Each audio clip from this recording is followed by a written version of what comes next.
हिंदू आध्यात्मिक एवं सेवा फाउंडेशन एवं पर्यावरण गतिविधि राष्ट्रीय स्वयंसेवक संघ के संयुक्त तत्वाधान में प्रकृति वंदन का एक अद्वितीय, अनूठा, अविस्मरणीय, अकल्पनीय व अद्भुत आयोजन माता भूमि पुत्रो अहम पृथ्वी याम के मूल मंत्र को जीवन में अंगीकार करें, हम स्वीकार करें।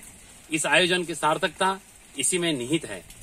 मस्तिष्क पूरे शरीर को नियंत्रित करता है। ग्रहों का प्रभाव मस्तिष्क पर पड़ता है। ग्रहों के सूक्ष्म प्रभाव का ज्ञान हमारे ऋषि मुनियों को था। इसके दुष्प्रभावों के उपचार हेतु उन्होंने मनुष्य को प्रकृति से जोड़ा और प्रकृति से जोड़ करके वनस्पति संबंधी 3 उपचार समाज को प्रदान किए।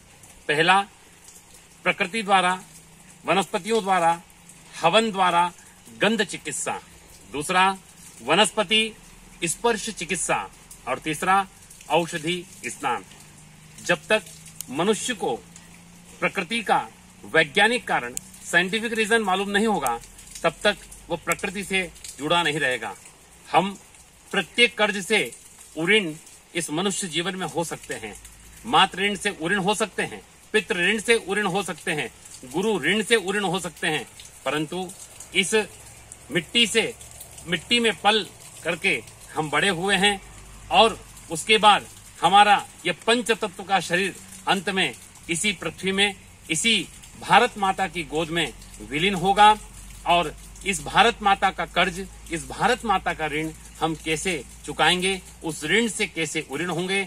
और इस प्रश्न का मूल उत्तर यही कि प्रत्येक मानव को अपने मन में, तन से प्रकृति से जुड़ करके और प्रकृति से लगाव रखेगा, निश्चित रूप से वो आरोग्यवान और आरोग्यता को प्राप्त होगा।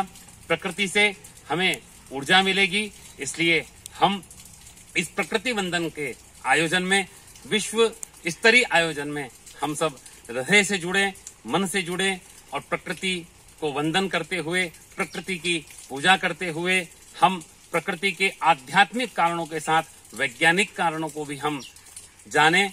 और जब इस बात को हम जानेंगे, कोई एलोपैथी, कोई दवा गोली की आवश्यकता नहीं, शरीर को मेडिकल स्टोर बनाने की आवश्यकता नहीं है।